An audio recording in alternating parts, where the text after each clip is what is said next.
वो सब लोगों को वोट करने दिया जाएगा। 22 तारीख को काउंटिंग होगी। रिपोल अगर कोई आवश्यक हुआ वो 21 को होगा। एक दिन का गैप दिया जाता है। अगर कहीं से कोई शिकायत इस तरह की मिलती गड़बड़ी की या जहाँ पे पुनर्मतदान आवश्यक हुआ तो वो 21 को कराया जाएगा। और 22/6 को 8 बजे से मतों की गिनती होगी और मतों की गिनती समाप्त होते ही चुनाव के नतीजों की घोषणा कर दी जाएगी।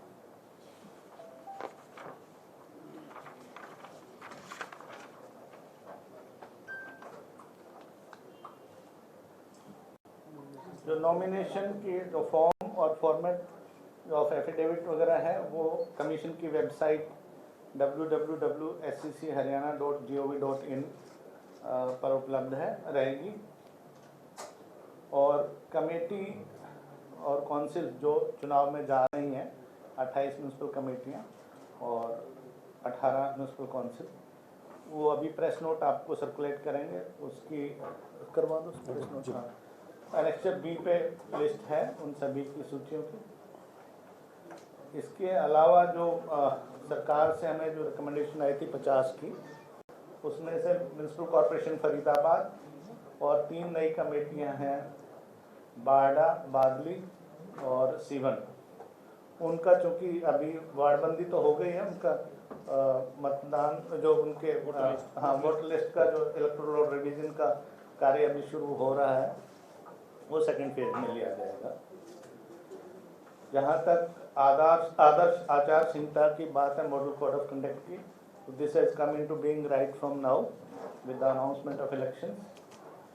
और आज सुबह मैंने मुख्य सचिव और सभी अन्य संबंधित अधिकारियों के साथ बैठक ली है 11 बजे, और उसमें सभी से ताकीद भी कर दी गई है, सभी को हिदायत भी कर दी गई है कि मॉडल कोड ऑफ कंडक्ट की कोई अवहेलना ना हो, नहीं तो फिर पीपल्स रिप्रेजेंटेशन एक्ट के हिसाब से जो भी कार्रवाई बनती होगी वो आयोग उसके बारे में कार्रवाई करेगा।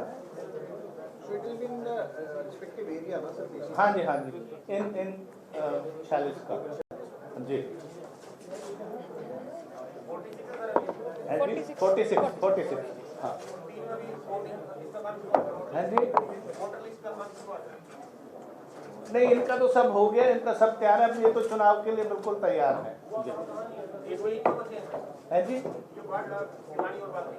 हाँ, ये सीवन जी।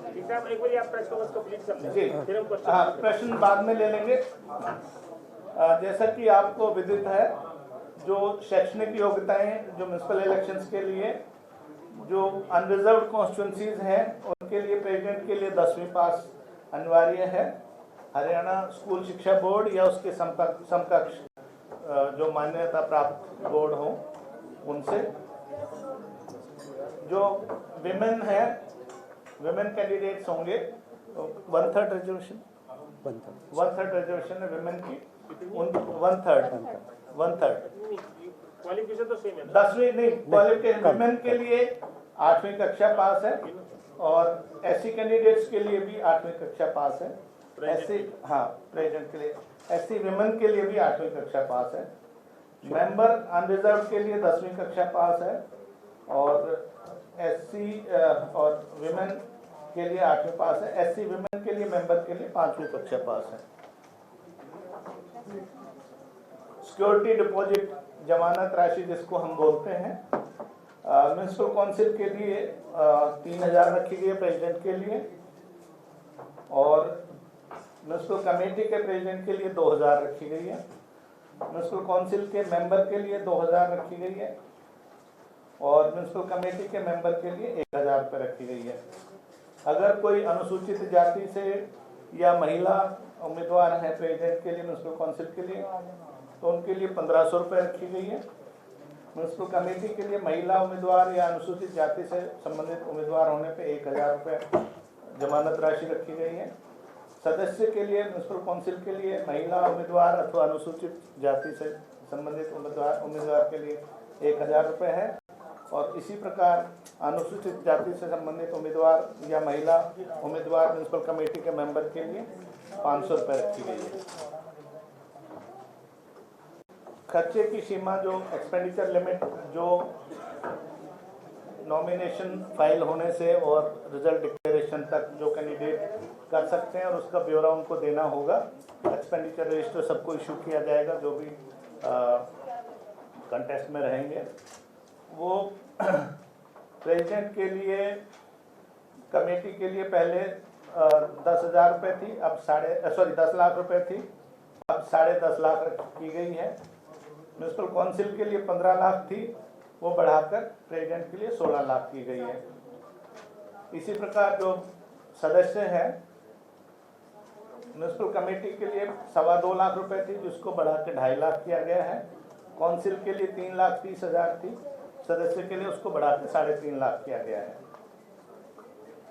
सभी कैंडिडेट्स को अपने खर्च का ब्यौरा एक एक्सपेंडिचर रजिस्टर में रखना होता है और इलेक्शन की जब डिक्लेरेशन ऑफ रिजल्ट के 30 दिन के अंदर अंदर कंसर्न डिप्टी कमिश्नर के पास उन्होंने जमा करानी होती है वो एक्सपेंडिचर रजिस्टर डिटेल्स।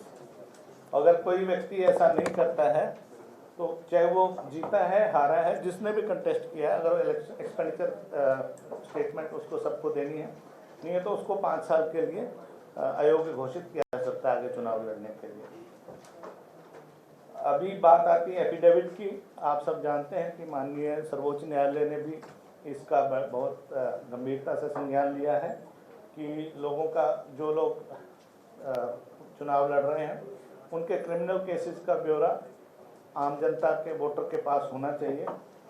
तो अगर इसके लिए एफिडेविट वो सबमिट करेंगे जिसमें उनके क्रिमिनल एंटीसीडेंट्स कोई अगर हैं, किसी के खिलाफ कोई केस रजिस्टर हुआ है, क्या स्टेज है, वो बताएंगे उसमें। और इनको ऐसी डिक्लेरेशन को पब्लिसिटी देने के लिए 2 न्यूज़पेपर में, एक हिंदी और एक अंग्रेजी में, उस म्यूनसिपल एरिया में जो सर्कुलेशन हो उसमें भी पब्लिश किया जाएगा। फॉर्मेट C1 में जो है 3 डिफरेंट डेट्स में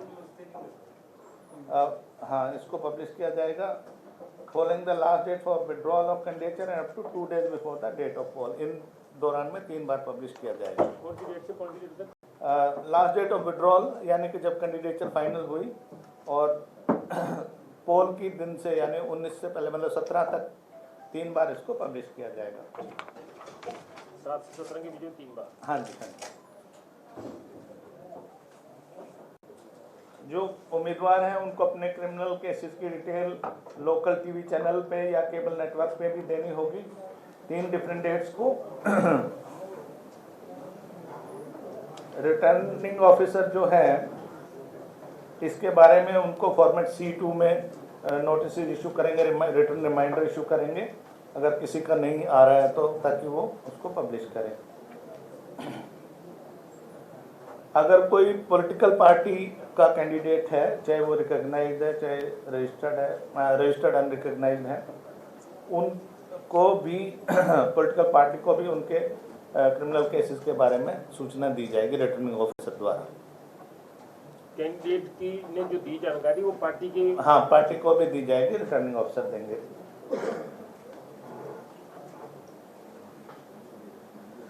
रिकॉग्नाइज्ड पॉलिटिकल पार्टीज हैं और रजिस्टर्ड अनरिकॉग्नाइज्ड पॉलिटिकल पार्टीज हैं, उनको भी अपने जो कैंडिडेट्स हैं उनके क्रिमिनल केसेस चाहे पेंडिंग है चाहे पास्ट कन्विक्शन है, उनकी डिक्लेरेशन फॉर्मेट C में पब्लिश करनी पड़ेगी, चाहे अपने वेबसाइट पे दें पार्टी की या लोकल टीवी चैनल या केबल नेटवर्क पे दें, और 2 अखबारों में, एक हिंदी और एक अंग्रेजी, जो उस म्यूनसिपल कमेटी या म्यूनसिपल काउंसिल के एरिया में बिकता हो, छपता हो। ये 2 बार हो गया, एक बार कैंडिडेट को खुद देनी पड़ेगी, पार्टी देगी? हाँ पार्टी देगी जी।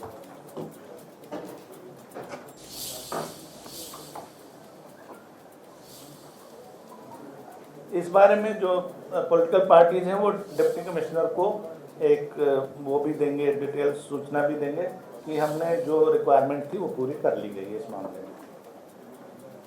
जो प्रेसिडेंट है म्यूनसिपल कमेटी का हो या म्यूनसिपल काउंसिल का हो, उसके लिए डायरेक्ट इलेक्शन होगा। यानी कि पूरी जो कमेटी या काउंसिल के सारे वार्ड्स मिलके प्रेसिडेंट का चुनाव करेंगे।